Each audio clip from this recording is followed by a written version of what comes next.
Our weekly series where we talk to you about numerous occupations as well as their future pathways. Today, we're joined by our experts, both of whom are from our Aussizz Adelaide team.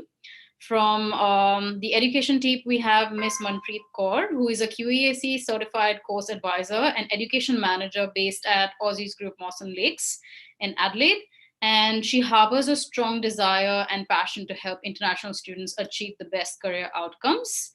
She's a subject matter expert in consulting international students and helping them find their best study pathway. For your migration needs, we have Ms. Vaishalee, who is also based in Aussizz Group Adelaide, and she's one of our principal migration agents. She's one of the most established migration agents with Aussizz Group overall, and is an expert with general skill migration and handling all kinds of visa skill assessments for a broad spectrum of occupations. So leave your questions for us about the trade courses and they will be able to answer them. Over to you, Manpreet. Thank you very much for such a great introduction and very good evening to everybody. My name is Manpreet Kaur, as she already suggested. I look after the education. Today in this session, we will be discussing about one of the most popular stream of study, which is trade. Lots and lots of international students every year express their interest to study these courses. There are a lot of benefits it possesses.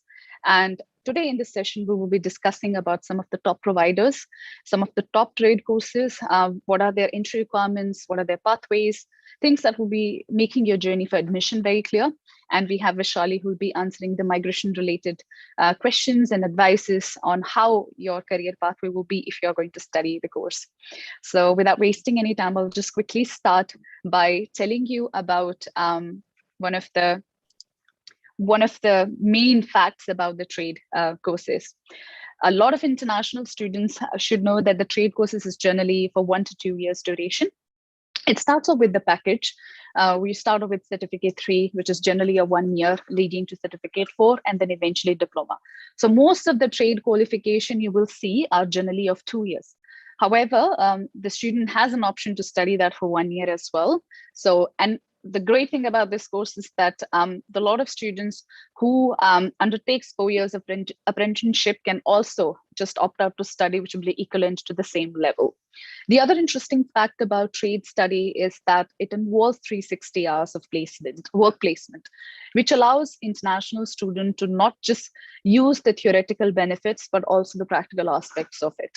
So most of the education institution, they generally offer you the option to go for 360 hours of placement, which is a excellent opportunity to make yourself aware about the industry and how it is to work in the real industry, and also potentially looking for employment opportunity once you finish the course. So yes, a very interesting combination of theoretical and practical aspects.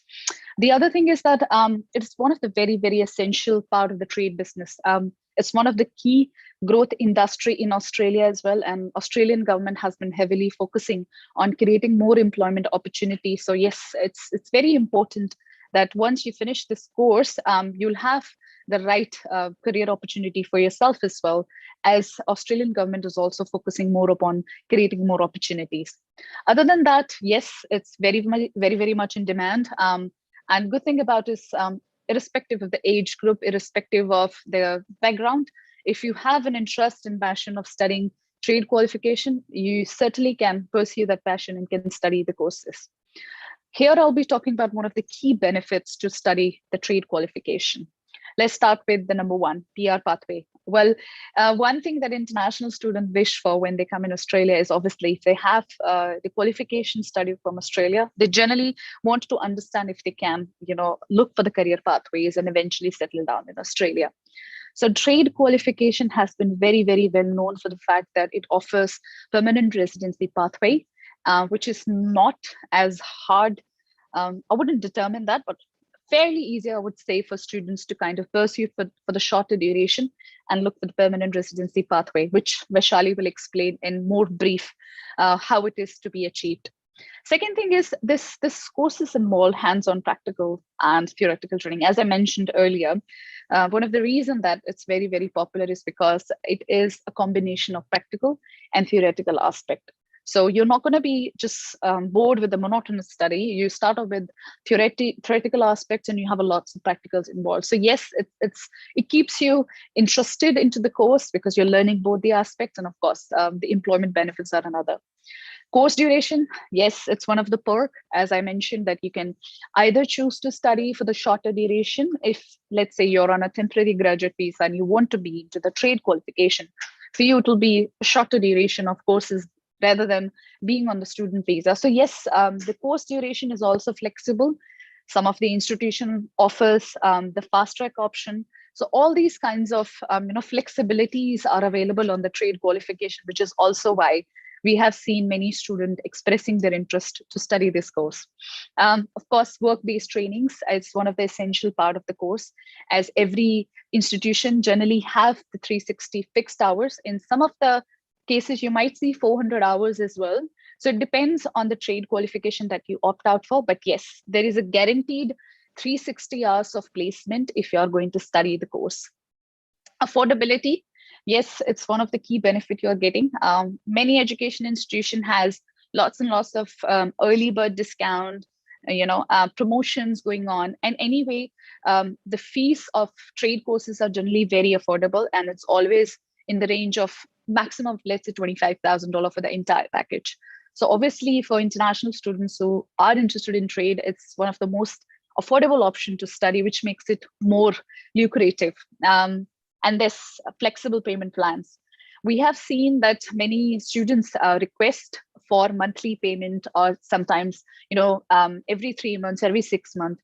The good, reason to study vocational study, especially trade, is that you can avail the benefit of flexible payment plan, in which obviously you get an opportunity to obviously study these courses on the flexible payments, and then you can manage your work and your fees very, very well. So yes, the flexible payment plan has been one of the most key advantages of studying the trade courses. The ninth and the very, very important benefits, I feel like, is the long-term career growth. Obviously, when you invest some of your money into the studies, you always want to reap the benefits out of it. What we have most popularly seen is a lot of students spend a lot of money on their studies, and eventually they are unable to use their studies to capitalize for the career growth. One of the key benefit of this study is that even though it is most affordable study, you get an opportunity to secure your career for the long term, as this is one of the most stable industry, and of course, very, very much in demanding. So you can always reap the benefit of having a long-term career growth through this. And the last and important benefit, which we have discovered, is the job satisfaction. Well, job satisfaction and retention is one of the key factor, obviously, once you are employed, once you are studying something. So when it comes to the trade qualification, the satisfaction rate among the people who have studied and worked eventually was very, very high. So we believe that on the basis of combined feedback from the students or from the people who have studied these courses, these are one of the key benefits that you will be getting if you are going to study the trade course. Now here we have the list of the most popular trade courses, and of course their skilled occupation, because it's very important to understand the course that you're studying and the final career outcome, or the occupation that you will be assessing as. This is something you learn from here. So the top 10 we have is commercial cookery, automotive, mechanic, technology, carpentry, painting and decoration, bricklaying and block laying, fabrication and welding, wall and floor tiling, electronic and communication, telecommunication and network engineering, civil construction and design. Among these top 10, if you look at the occupations, which is just arranged close to it, commercial cookery, if you finish that, you can get your occupation assessed as a chef or cook. If you do automotive and mechanical technology, you can get yourself assessed as a motor mechanic, diesel mechanic, heavy mechanic, light vehicle mechanic. So there are multiple. However, the occupations that we have listed here are the top ones. Carpentry, very straightforward. You can assess your occupation as a carpenter. Painting and decoration would be painting trades worker. For bricklaying, bricklayer. For fabrication and welder, you'll be looking at metal fabricator and welder. When it comes to the wall and floor tiling, it's wall and floor tiler. For electronic and communication, we have electronic equipment trades worker, telecommunication and networking engineer or planner. Then we have civil engineer draftsperson if you are going to study civil construction and design. Now, it's very, very important that once you study these courses, you understand that the placements and everything that you're doing, make sure that you keep this occupation in your head and you will be able to understand your further pathway very more clearly. Now, let's talk about one of the very, very common entry requirement for any trade studies. We start off with certificate 3 level. You should have minimum of year 12 of or Australian equivalent and minimum English level of IELTS of 5.5, not less than 5 band. Now, let me tell you, for some of the students that if you have finished year 10, you can still get the entry towards certificate 3, let me tell you. However, it's not with every institution that they'll be very open to accept year 10 students. So ideally, year 12 is more recommended, but you can also use that level of studies and can get entry into the certificate 3. You're looking at English level 5.5. For certificate 4, usually there is a prerequisite to finish certificate 3. Now, as I mentioned in the very, very beginning, trade is generally comes in a packaged course. You start off with certificate 3, you progress to certificate 4, and eventually to diploma. So the duration for these courses is 2 years. By dividing in certificate 3 level, fulfilling the prerequisite requirement of certificate 4, and then progressing in diploma. So the duration varies accordingly. For certificate 4, you fulfill the prerequisite, having completed of year 12 and minimum English of 5.5, not less than 5 band. For diploma, again, minimum English of 5.5, not less than 5, and completed year 12. Now, let me tell you, there are some students who usually ask us this question that can we not directly study the diploma course? You certainly can, but the duration doesn't remain same. For advanced diploma and associate degree, you're looking at obviously having the diploma study finished first and then starting off your associate degree, or you should have diploma studied from your home country, and then you can take direct admission in the advanced diploma or associate degree. And this has a minimum English requirement of IELTS 5.5, not less than 5 bond in each component or equivalent. Now, we will be talking about each courses of trade that you can study. What are the top providers? What are the expenses that you are expecting if you're going to study? So let's start off with the very, very popular one, which is chef. So obviously the package for this one is certificate 3 in commercial cookery, leading to certificate 4 in commercial cookery, and eventually you do diploma of hospitality. Just to let everybody know, certificate 3 is of 1 year, in which then you get the credit towards the certificate 4. So the duration for certificate 4 is generally 6 months, and for diploma it's 6 months. So total of 2 years altogether. You can also opt out to do certificate 3 and certificate 4 commercial cookery alone. Let's say you're on any other visa and you only want to study this course to sharpen your skill, or you're interested in trade qualification. You don't have to study it for full 2 years. You can practice to be a trade person by just studying certificate 3 or certificate 4 in commercial cookery. Here are some of the top providers for the commercial cookery for the occupation. We have Education Access Australia, we have Acumen. We also have other institutions such as TAFE South Australia, TAFE New South Wales, Victorian Institute. There are many education providers who offers this course. As we said, it's one of the very, very popular course. So when it comes to the provider, you always can get in touch with us and we'll be able to help you with the top providers and the top fees for that. These are some of the top courses that top institutions that we have listed here. The time duration already mentioned, for the TR holders, it's 1 year. And for the onshore student holders, it is 2 years. Now, let me clarify this point. If you are coming to Australia on student visa and you want to study trade, you're looking at least 2 years of complete study in order to move forward towards the next pathway for yourself. So yes, for onshore applicant who are already on, let's say, temporary graduate visa, they can choose to study this course only for a year. But for anybody on student visa, you're looking at completing 2 years. The tuition fees varies from $1,200 and up to $17,000. There are a lot of attractive offers, promotions, discounts that we keep publicizing. You can always get in touch with us so that you can get the best option for yourself, and then we can offer you that opportunity to study with the best provider. They also offer work-based training, which I mentioned earlier, 360 hours. That is part of the course. You will be getting that. And in terms of intake, the most popular intake which we have seen is July, August, September, and October.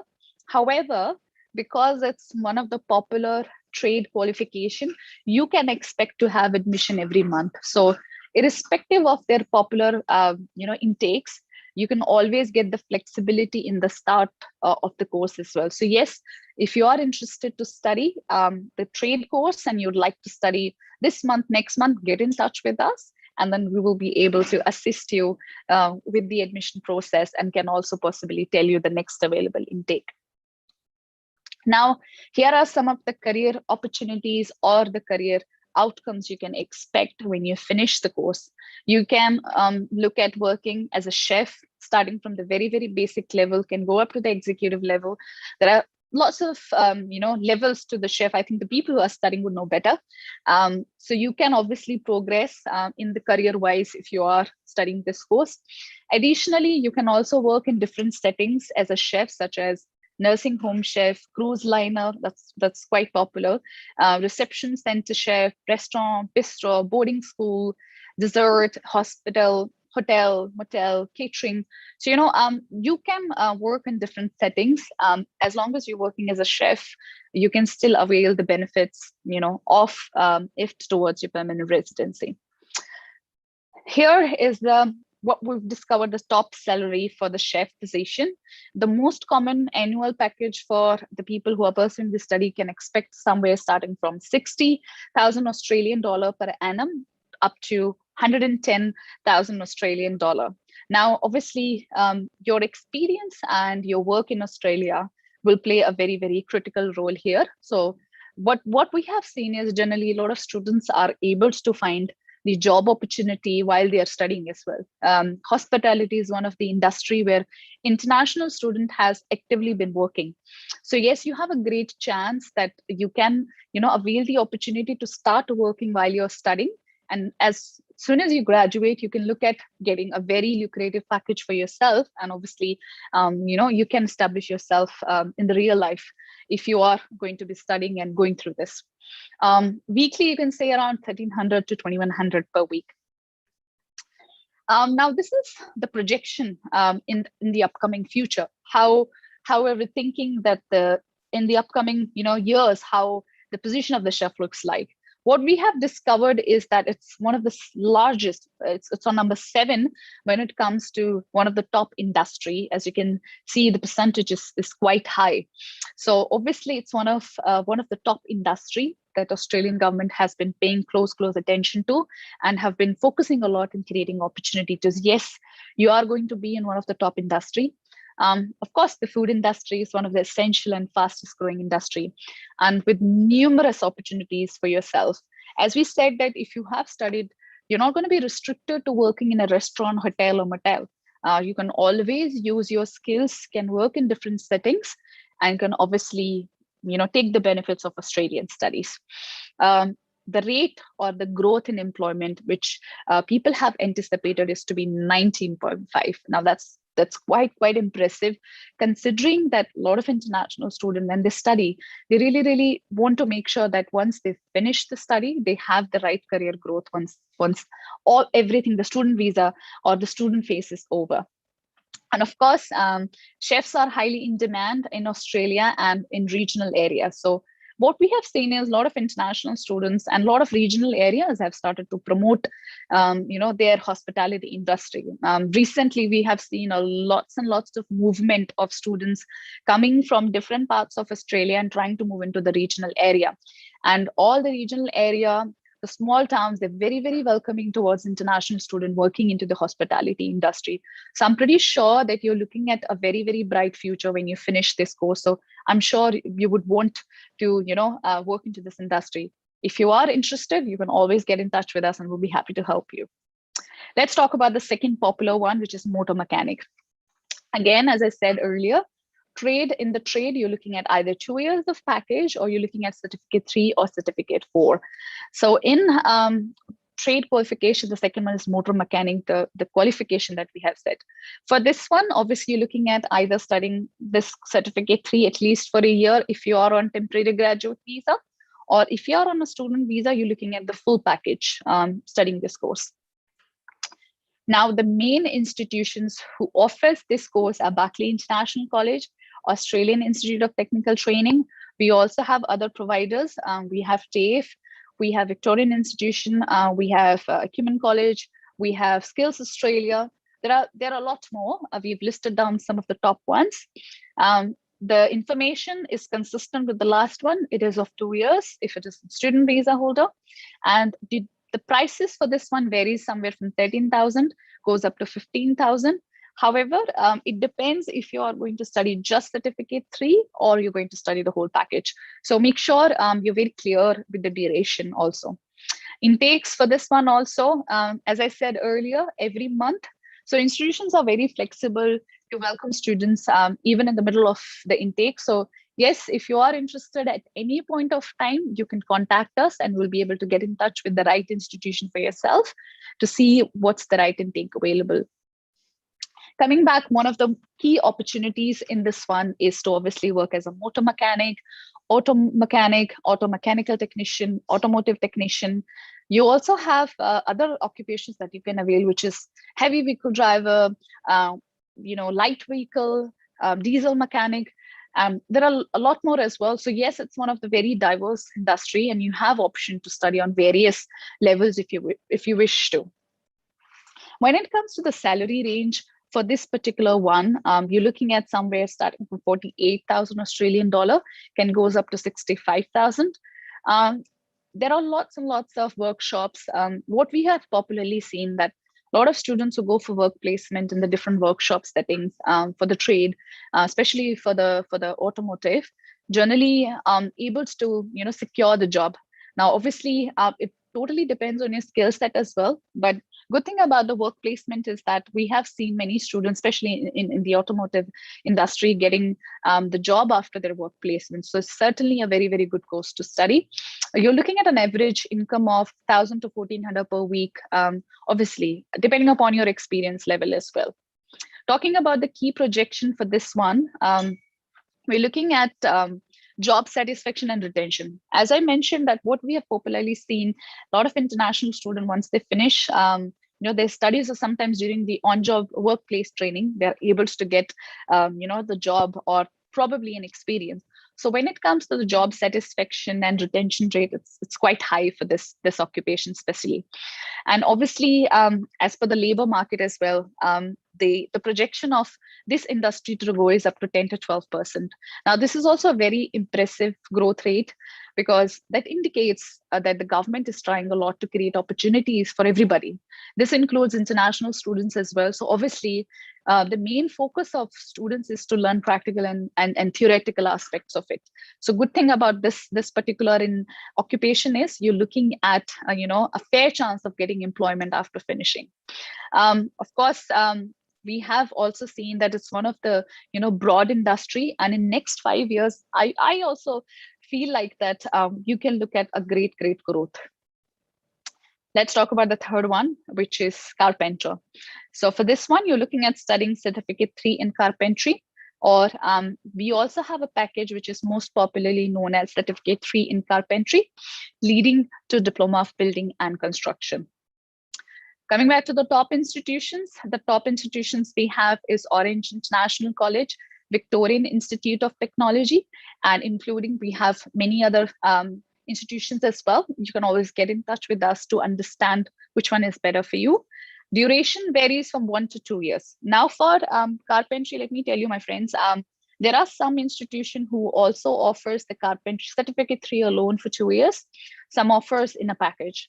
However, it really depends also that what's your interest, because obviously having a package in carpentry and building and construction will add more value rather than studying alone. So most popularly, what we have seen is students go with the package program. However, it depends on on your visa status too, as the temporary graduate holders generally look for 1 year of studies. The price for this one is 20,000 to 25,000. So it's slightly up than the other. However, the career opportunity in this one is really great. The most popular intake, again, we have is July, September, October, November, but you do get the flexibility of studying in any year of the month, any month of the year, and then obviously get in touch with us and we can find you that information. The main career opportunities, obviously, once you finish this course is either a carpenter or wooden joiner or fitters. Obviously, because it's very specifically saying that it's certificate 3 in carpentry, so it's limited to some of it. However, because it's a broad classification of the occupation, you still have an opportunity to work in different settings. So yes, it's one of the good area to study. When it comes to the projection of the salary, what we have most commonly seen is that it varies somewhere from 85,000 and goes up to 120K. So yes, you might be spending some extra bucks in this one, but when it comes to the employment and the possibility of earning, it's pretty great in carpentry. And obviously, this also sums up to your weekly income to up to 1,800 and 2,500. So yes, it's definitely one of the high income earning occupations. So you must, or you probably will be very much interested to look into it. Now, let's talk about the projection for this one. What we have seen is that the government is really focusing on construction and building. Obviously, we have seen in many regional areas, many regional centers and city, there is a lot of development happening. Especially because I'm from South Australia. Here specifically, I see that there has been lots and lots of development that has happened from the past few years that I've been to Australia. So I'm pretty sure that that's one of their key area that they are focusing on. So it's construction and building is something that you can always find an opportunity for yourself.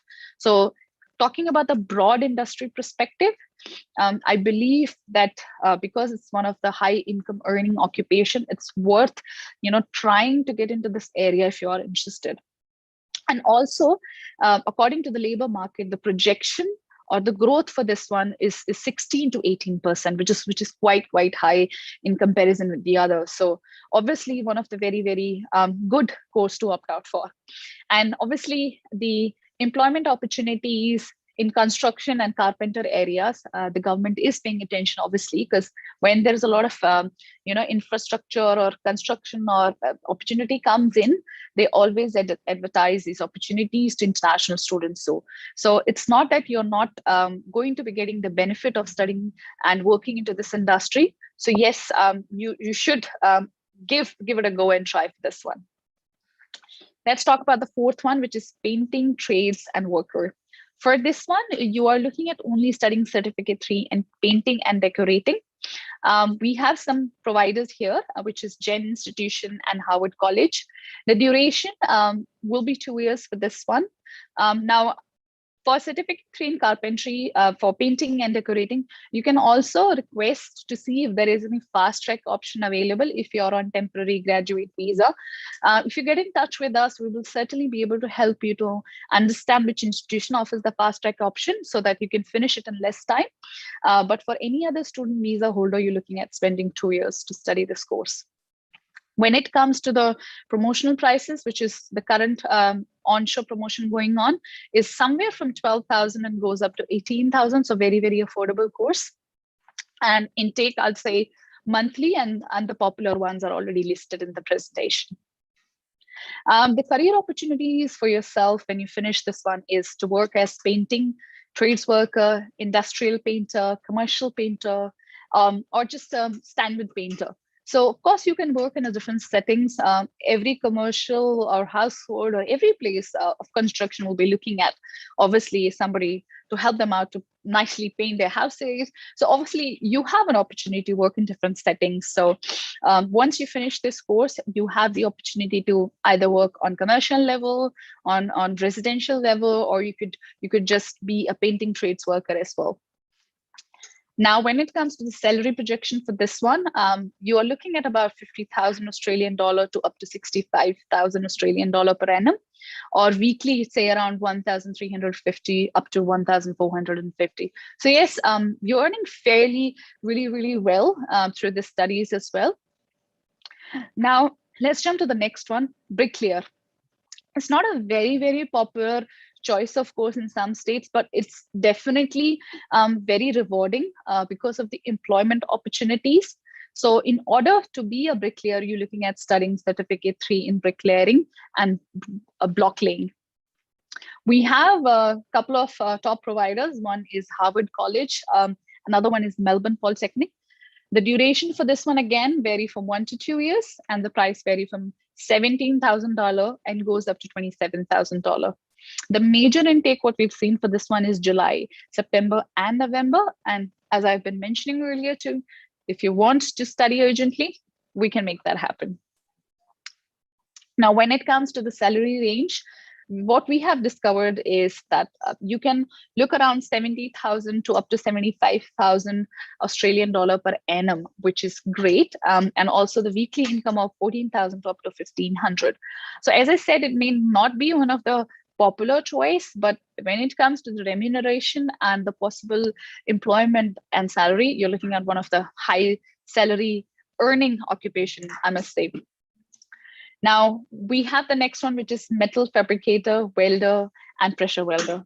Now this one is not readily available all over Australia because some of the providers provide this to only, I'd say, domestic student. Let's say for instance, South Australia, we don't have metal fabricator, welder course here for international students. So you'll be looking at this option in limited to some of the states. We have certificate 3 in engineering or fabrication and trade for this one, or you're looking at the complete package, which is certificate 3 in fabrication and trade, certificate 4 in fabrication, leading to diploma in engineering. Now, some of the top institution who offers this course is Sheila Baxter Institute. The duration for this course is 60 weeks, which is obviously less than the other courses. The onshore promotion price, which is going on an average, is 16,500. You're looking at 2 intakes, one in July and another one in August. The salary range for this one starts somewhere from 63,000 Australian dollar per annum and goes up to 65,000 Australian dollar. Looking at around weekly income of 1,300 to 1,400. So again, very generous income you can get once you study this course. Now, let's go to the next one, which is wall and floor tiler. You're looking at certificate 3 in wall and floor tiling if you want to be wall and floor tiler. The top institutions that we have is Aussizz Polytechnic and Technical Education Development Institution. Duration, again, 1 to 2 years. When it comes to the price, it starts somewhere from 13,400 if you're obviously looking for 1 year.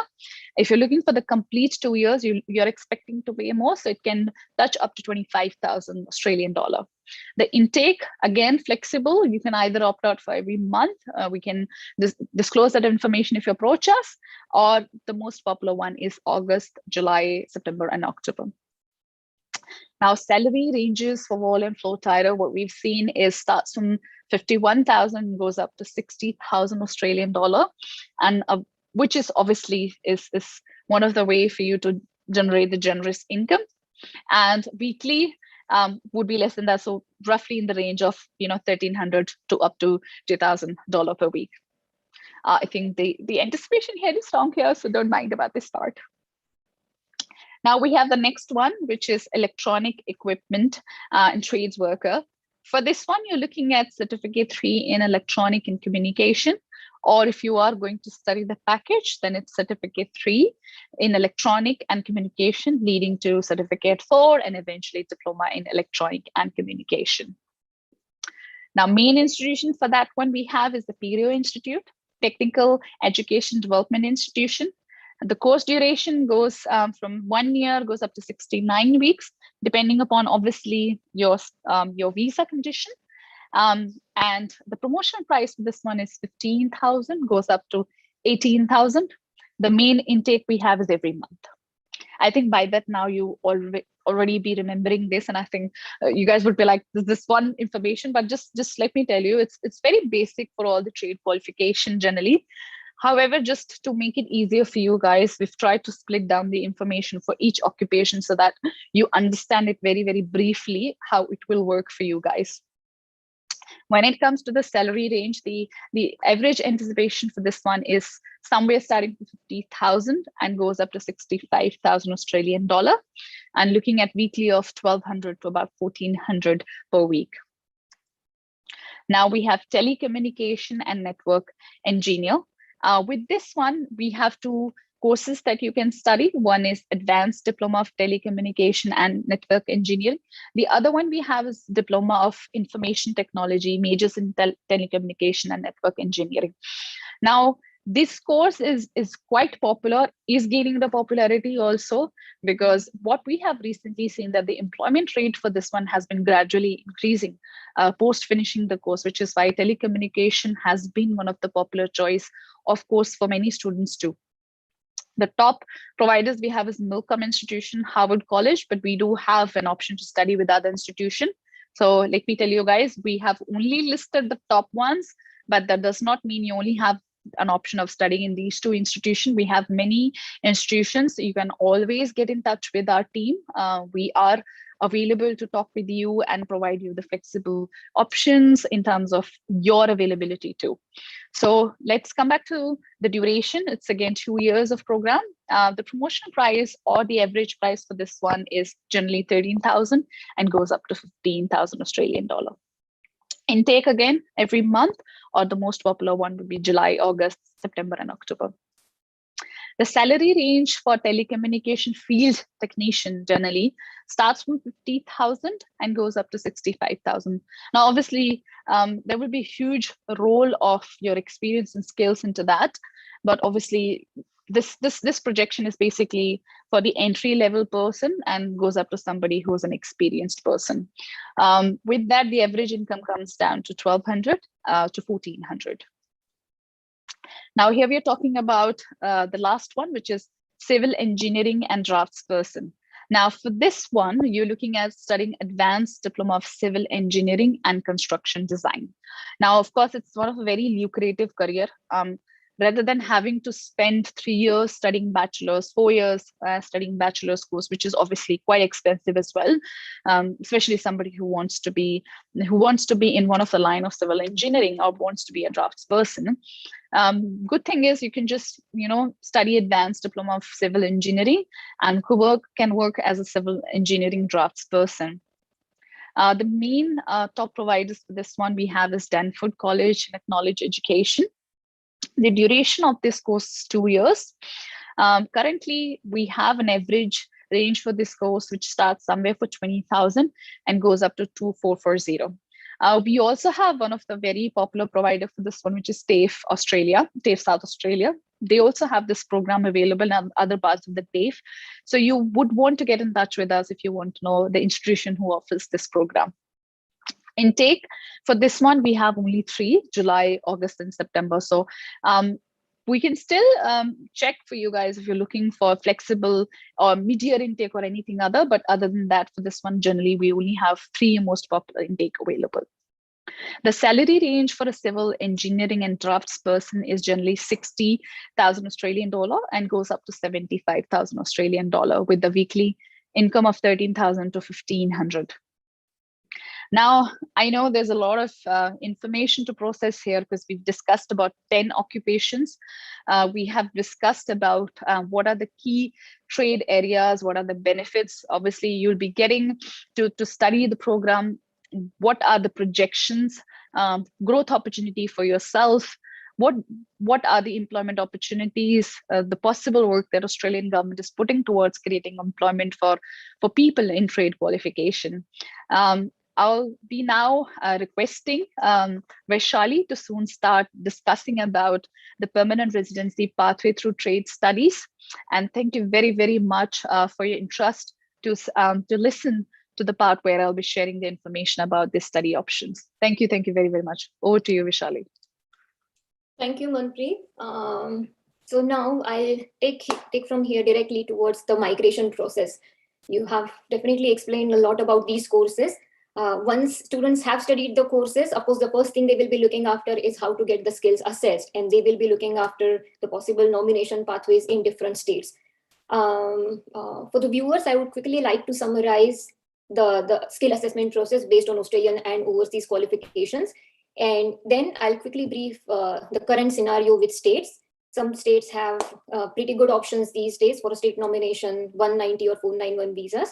So I think I'll quickly take the viewers to my PPT screen where I can share the slides with them. Just one second. All right. Now, it's pretty much undeniable that a career in trade is very much rewarding. It's not only a good career option, but it's definitely one of the most popular leading pathways towards PR. Now, majority of the occupations are on medium-term list, so they have never gone out of the list so far. And because of its long and medium-term careers, these are the best options. These are the best bet to put on. Let's explore the PR pathways for all these trade qualifications. It's already discussed. These are the trade courses leading to PR. Chef, motor mechanic, carpentry, painting trades worker. These are just to summarize. These are the most popular ones. There may be a couple of them here or there. But yeah, popularly, these will be the ones where students will be going for. Once you study 1 or 2 year courses, now of course 1 year courses will be for those who are on the graduate work visa. For them, this 1 year duration suffices because they have ample of time to finish their skill assessment. Those who have overseas qualification, they can also get their skill assessment done, but of course they will require higher experience. Now let's see how these things work. Most of the occupations are assessed by TRA, and there are a few which are assessed by Engineers Australia as well. For those who have completed programs in chef, programs in cookery, or let's say program in automotive, carpentry, they go under the TRA pathway. Now, TRA skill assessment pathway for those who have an Australian qualification is called a job ready program. Job ready program is a combination of 4 steps where applicants are required to go under different steps throughout the year. The minimum requirement for this job ready program is completing 1725 hours, but at the same time, the duration should be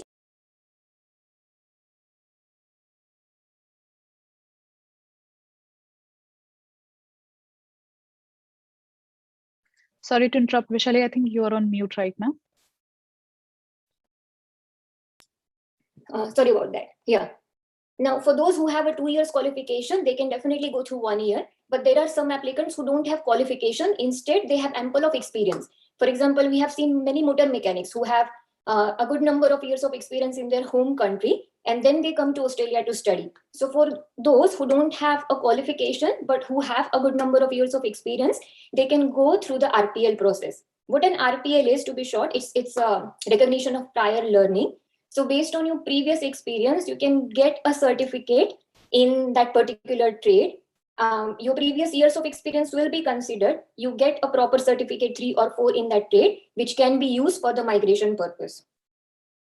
Those who receive the RPL, they can meet this job assessment requirement by either completing 3 years full-time work after the RPL is issued, or else if they don't have time to complete 3 years, but let's say they have worked a lot of time before completing the RPL, they will also be considered provided they have 6 years of full-time work experience. Full-time means at least 35 hours per week or more than 35 hours. For those who have an international accredited qualification, which is not Australian, but they have studied overseas, they can also apply under this pathway, but they will definitely need 3 years of full-time work experience, which is at least 35 hours per week.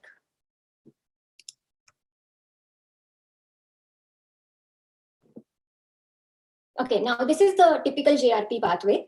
JRP is a 1-year program which lasts for 12 months and it requires 1725 hours to be complete. Step 1, which is, of course, as you mentioned, it's a 360 hours placement pathway where the applicants receive an opportunity to work 360 hours during their course, which is called the first step, which is provisional skill assessment. Once they complete the provisional skill assessment, and when they apply for a 485 visa, they can commence with the second step, which is called the JRE, Job Ready Registration Program, where they have to register their employment with TRA, and then the official job ready program starts. This program lasts for 12 months. After 6 months, a case officer from TRA will come to their workplace. They will see the applicant's work, or maybe they will conduct a technical interview, and that is called a job ready workplace assessment program. After 6 months, when the applicants are interviewed, they can apply for an official certificate, which is the end of the job ready program, which is called a job ready final assessment outcome. Once the applicants receive this final assessment, the program is considered complete, and they receive their full scale assessment, which can be used towards applying for a state nomination visa.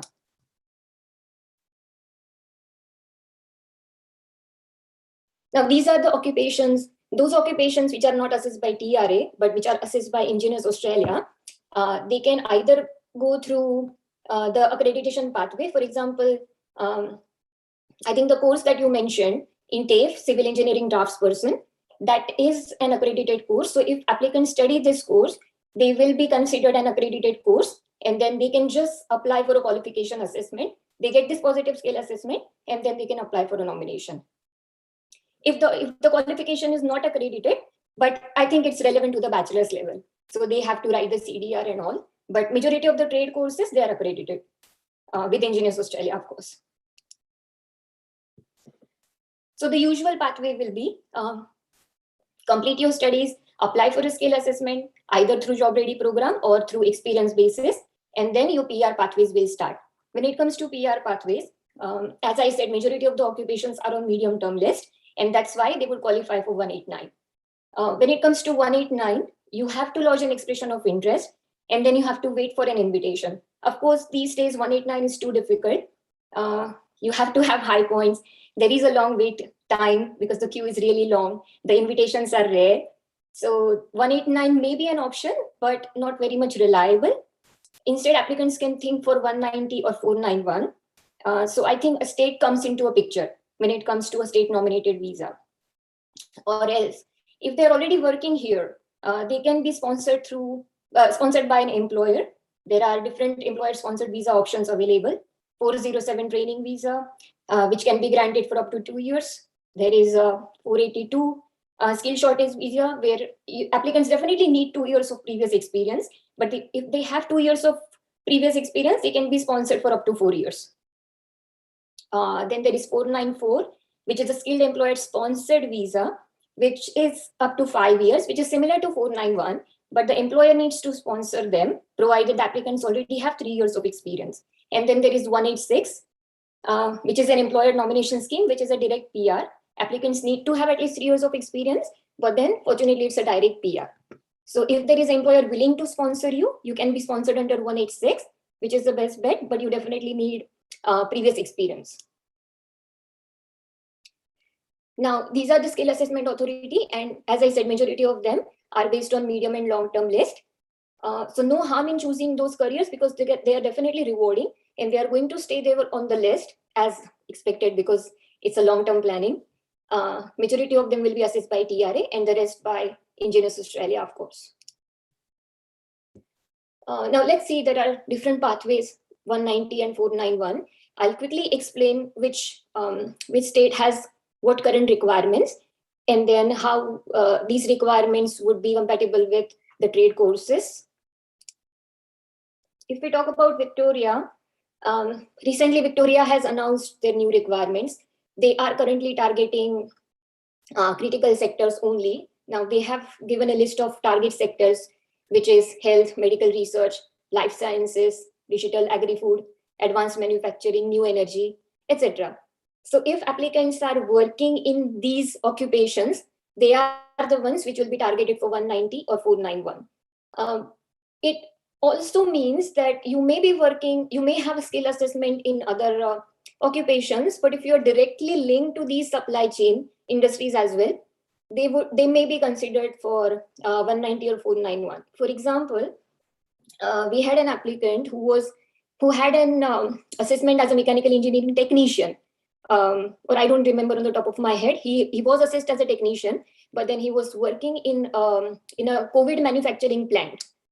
So it was in another state, but because this occupation was linked to the target sector or the critical sector required there, he was chosen. Not in Victoria, I'm talking about another state, but I think that link should also work. And yes, if you are working in a target sectors, you may be nominated either for 190 or 491, depending on your points, of course, the requirements as well. Now, Victoria has removed the requirement of living for a particular time.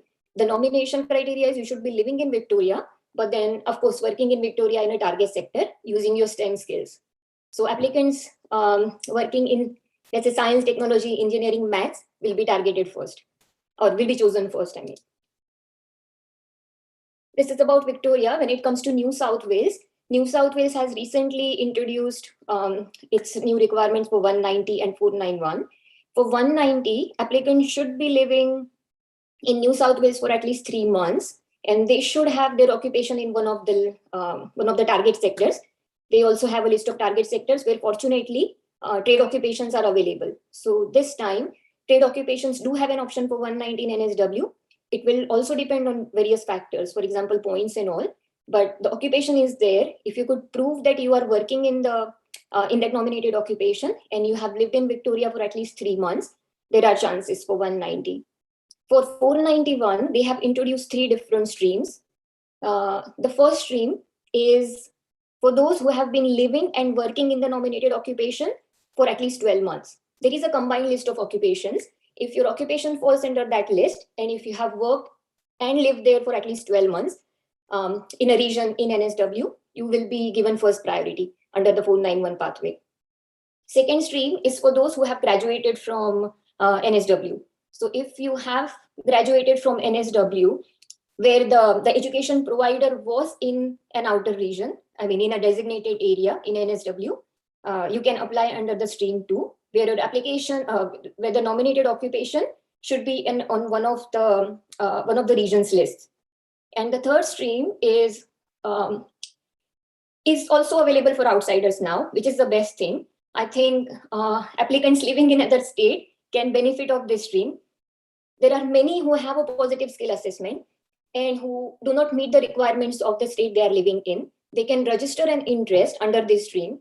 The only requirement is you should have a positive skill assessment under that region's occupation list, and then you must be living in Australia.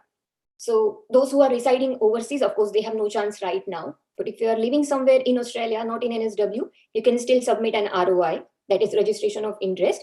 If you are chosen, you will be given a chance to apply for a nomination. But of course, as expected, this is not something that is prioritized. The first priority will be given to those who have been living and working in NSW for at least 1 year in the regional area. SA has a very interesting program. It has always been interesting. 190, 491. Of course, you must be living in SA. Now, for trade occupations, there are no uniform requirements. Like, it's not that every occupation will need 18 months, every occupation will need 12 months. No, it depends on the occupation as well. For example, cook, they need, I think, 6 months of experience for outsiders, but it has to be in a regional area. For chefs, they need 18 months of experience in an outer region for 190. For 491, the requirement can be different. It is less than 12 months, or sometimes it is 6 months. But it keeps on changing. It just depends on the occupation as well. There are certain exemptions available for those working in outer region.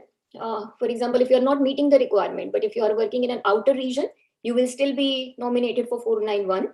Again, it will be decided on case-by-case basis, but at least the exemptions are available. There are exemptions available under Talent and Innovators program as well. Just to summarize this program, if you are earning high, which is where you are getting a base salary of 80,000, or if you have 95 points and if you have a considerable experience, or if your employer is in an outer region who is willing to write a support letter for you, or maybe if you have a small business there, you can be considered under the Talent and Innovators program. Again, it's subjective. Majority of the occupations are available under this program, but definitely you need to meet one of the requirements there. Yeah, so there are pathways, South Australian graduate and Talent and Innovators, where the South Australian graduates would definitely benefit. They would still need to work at least 12 months in the nominated occupation, mainly because it's a skill assessment requirement. So even if you work less, that's not going to help, because you are not going to get the job ready program done before you complete 12 months. In Queensland, it is currently closed, expected to open. Please ignore the word next financial year. It is already the next financial year, but it is expected to open soon, maybe next week or next to next week. Now, the surplus 190 requirements are: you must be living and working in Queensland, living for 6 months, working for 6 months full time. That's always been the first requirement. The employment should be more than 35 hours a week, or at least 35 hours a week. It has to be an ongoing employment, so no breaks will be permitted. Plus, whenever you apply for a nomination, you should have an ongoing contract which says, yes, you will be employed for at least 12 months in future when you apply for a nomination. And then, as it is with every state, you have to commit to living and working in Queensland. For 491, it's pretty much the same except the duration of work. If you are working in a regional Queensland, so if you work in Brisbane, it may not be accepted. If you work in a regional Queensland, it has to be at least 3 months immediately before you lodge your nomination, and then the work has to be at least 35 hours a week. The same with 491 as well. When you apply, you should apply with a contract which lasts for further 12 months. So previous 3 months of experience plus a contract which says that, yes, you will be employed for the next 12 months. And then you should commit to living in Queensland for at least 3 years. There is an additional pathway as well, small business owner, where the minimum investment is $100,000. It has to be 100% business ownership. So if you are working in a partnership, it won't be accepted. You should trade the business for 6 months. So you will have to prove that after purchasing the business, you have run it successfully for 6 months, and that you have employed at least one Australian citizen or PR. It may be part-time, but you have to prove that the business employed at least one of them. And of course, no partnership is allowed. Also, the 100,000 that you pay has to be paid at once. It may not be paid in installments, so it's a one-time investment. Plus, the business that you purchase has to be at least 2 years old. So the business should have been there for at least 2 years. And I think subleasing and all will not be accepted. Subleasing, franchises, yeah, they won't be accepted there. Let's talk about Western Australia quickly. They are open currently. There are fortunately trade occupations on their schedule too. Now, just to summarize, Western Australia has 3 different lists. One is a graduate list, where which can be accessed by those who have graduated from Western Australia, where they have studied at least 2 years, of course, QEAC registered course. Skilled Schedule 1 occupation, which is the general stream list, which can be accessed by outsiders as well. Outsiders means those who are living outside Western Australia, but they should be able to demonstrate that they can claim 5 points.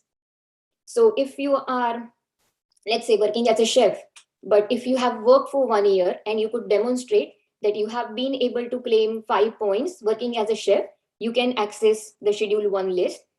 And then Schedule 2, it is for those who have an offer. Schedule 1 and 2, it's mainly outsiders who can apply to Western Australia with an offer of full-time job.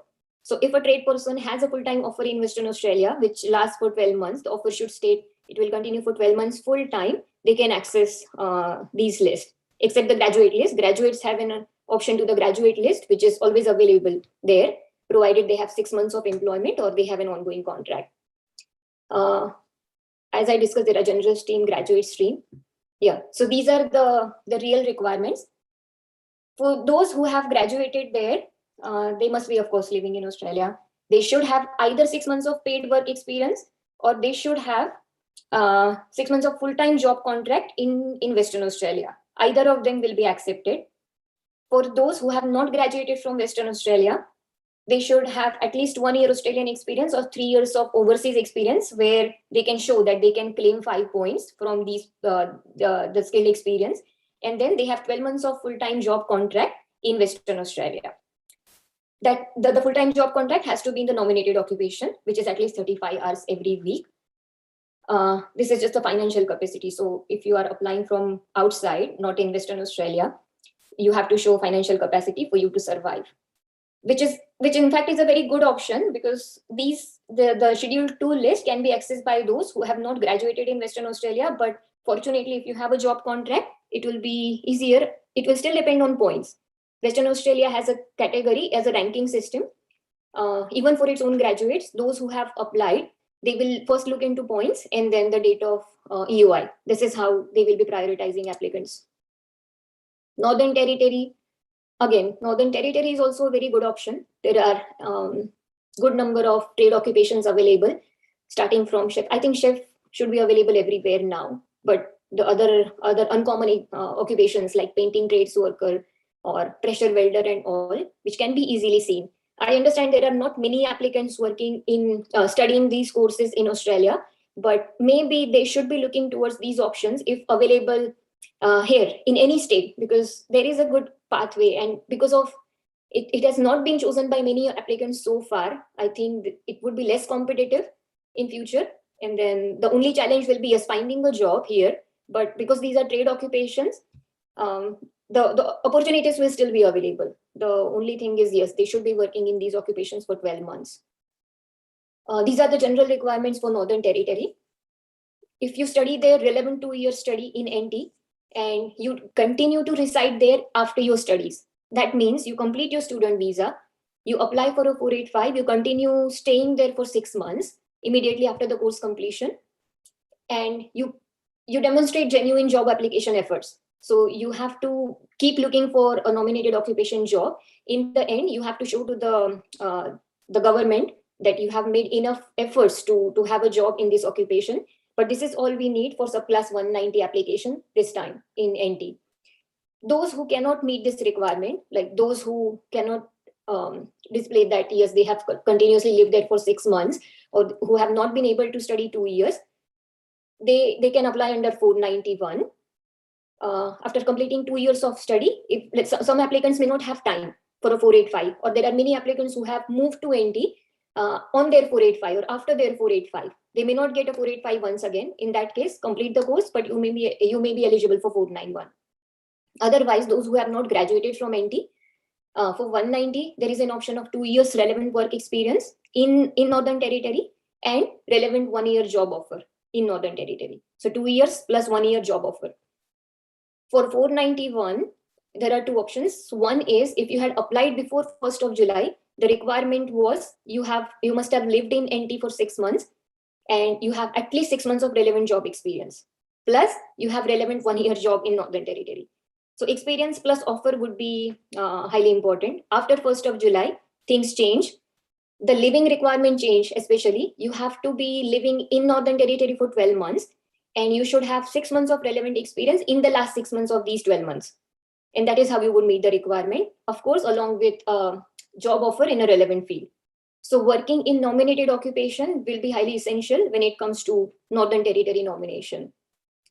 And finding a job is the biggest challenge in some states, but yes, for those who have not explored these options, these are worth exploring. Many have moved to NT yet. Now, another regional state, which is Tasmania, which will be opening from the 4th of August tomorrow. The occupations available there are, again, they vary because these are the occupations on TSOL list. TSOL means that Tasmania has a special skilled occupation list where if the applicants are working in these occupations, they would be given first priority or maybe a higher priority. Chef, motor mechanic, carpenter, metal fabricator, bricklayer, etc. They can be prioritized because they are on TSOL list. The pathways, yes, as every state has, there are two pathways: Tasmania graduates and those who are working in Tasmania. There used to be third pathway as well for those who are offshore, but during the pandemic, yeah, of course, it stays closed. Don't know when it will be opening soon again. If we consider subclass 190, like I think we can compare living for 190, it has to be 2 years in Tasmania. For 491, it has to be 1 year. If you're studying there, the course that you choose for 190 has to be at least 92 weeks full-time study. For 491, even a 1 year course is fine, but it has to be a full-time study load. This is for graduation. Category 2. Of course, one more thing, the course you study there may not be relevant, but for those who are studying trade courses, of course, they won't have any other option because you get a skill assessment only if you are studying in that particular trade. So I think for them, it may not change much. Category 2 is for those who are working in NT. So if you are working in a related occupation for minimum 6 months, at least 35 hours a week, and the employment is ongoing, you may be eligible for 190. Whenever you apply for a nomination, you should have 12 months contract with minimum 3 months of remaining when you apply for nomination. For subclass 491, the living is pretty much the same. You should have worked in any occupation for 6 months with a total number of 35 hours every week. And the business that you work in should be well established in Tasmania for the past 12 months. This is true for, I think, both the occupation list. Whenever you apply for a nomination, should have 12 months of contract with minimum 3 months remaining at the time of nomination application. So if you are finding a trade job there, if you are working there for 12 months, 6 months, and if you have an ongoing contract, you can definitely apply for a nomination. And I think this would be the last, Australian Capital Territory, which, okay, yeah, the next invitation round is going to be on the 6th of August. There was an invitation round in July. The next one is going to be soon. Occupations included in ACT critical list. There was a list published in May 2021. These were the occupations included: chef, cook, carpenter, etc. The general requirements for these. Now, just to let the viewers know, Canberra has its own metrics. So it has its own way of calculating points. You have whatever points you have calculated on your EOI may be different. Canberra, because it has its own metrics, they will calculate the points differently. And the invitations, which are generally published, are based on their own metrics. There are points awarded to applicants on the basis of how long they have stayed in ACT, or if they have any family members there, if they are working full-time or part-time for a certain time, that is, or maybe their English proficiency. That is how the points depend, and that is how the matrix works.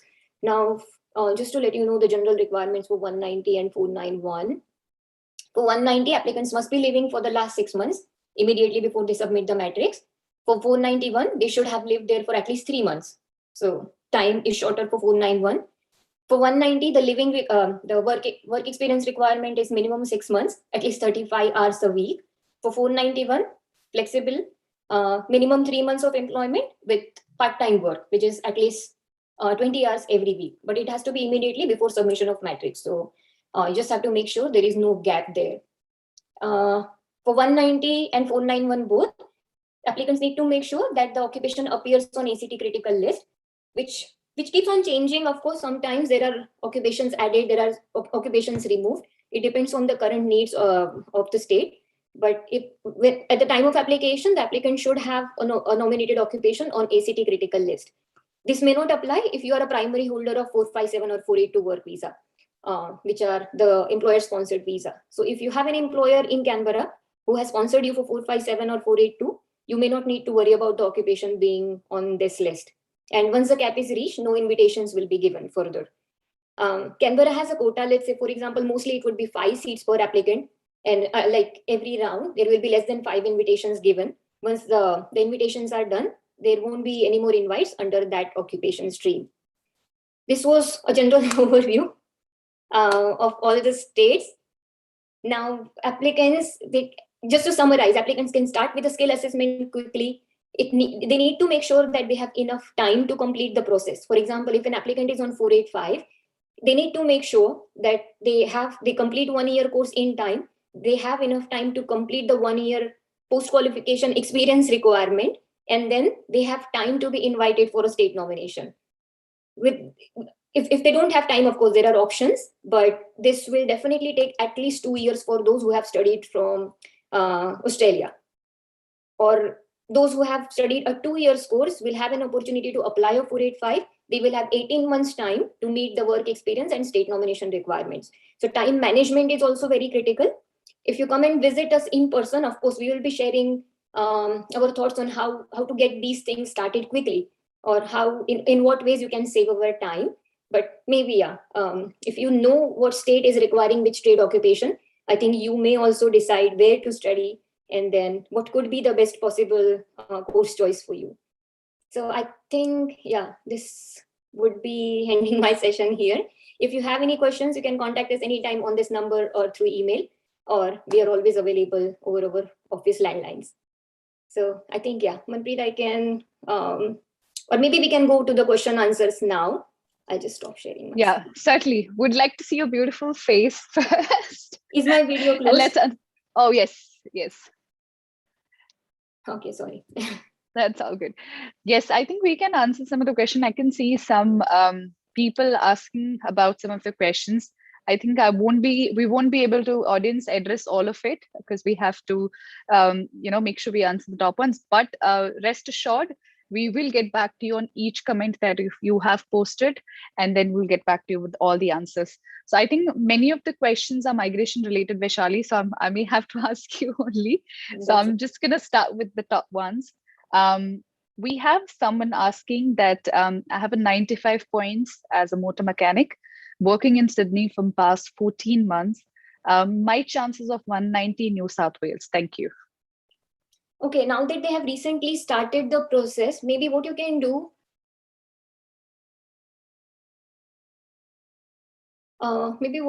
is you can submit an EOI. Now the current requirement in NSW is you should have lived in NSW for at least 3 months, and you should be working in the nominated occupation. You are fortunately meeting both the requirements. We would definitely suggest you to submit an EOI.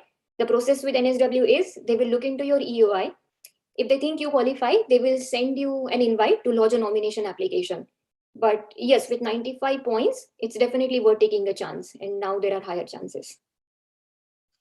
All right, Mohammed, I hope you did get the answer. Then we have another question coming from Adnan Shahzad asking, how many points are needed to get 491 or 190 in telecommunication Queensland?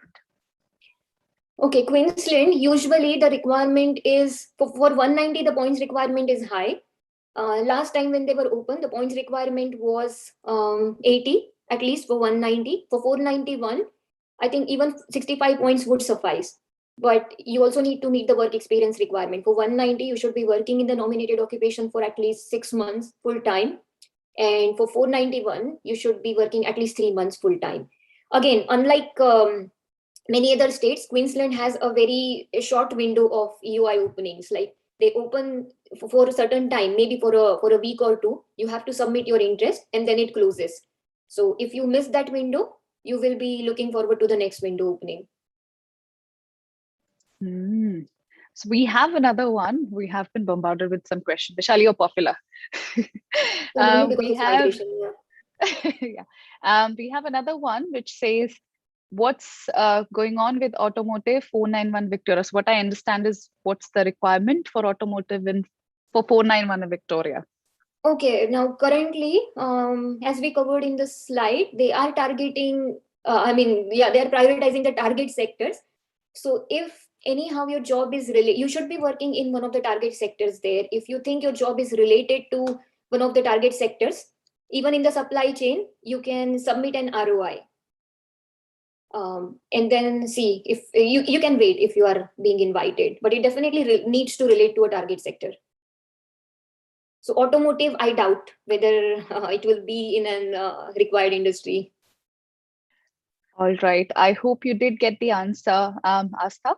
We have another one coming in, and this one coming from Azad Shahid again. Just wondering what are the chances of.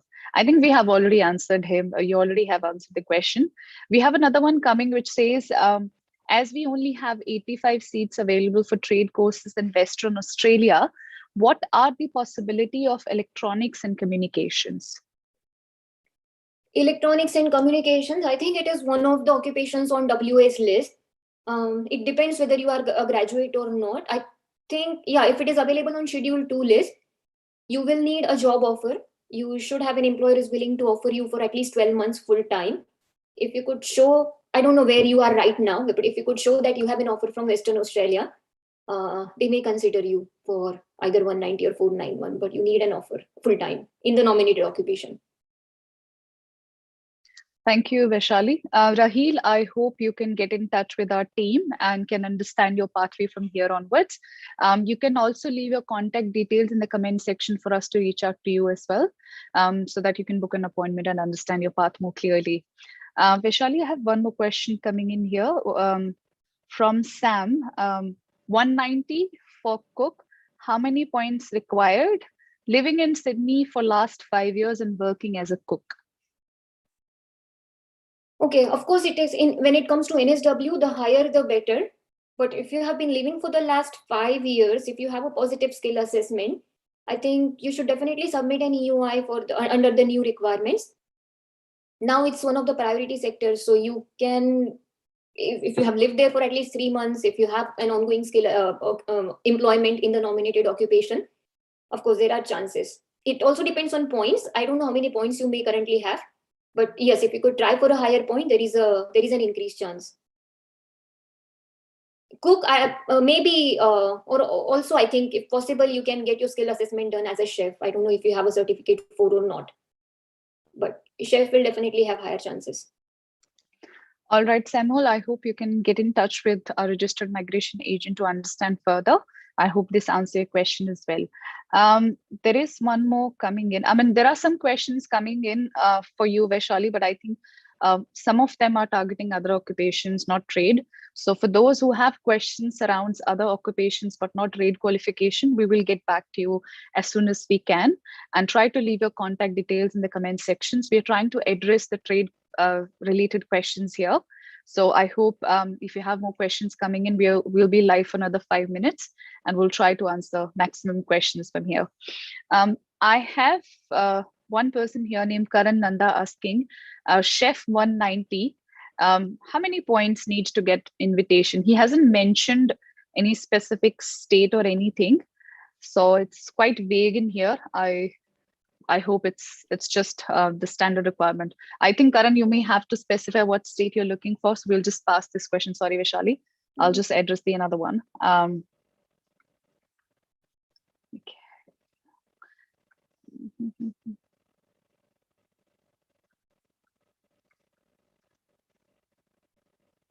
Yeah, usually just to try to answer that question, usually states like NSW may target a higher point. States like SA, or let's say states like NT, may not focus more on points.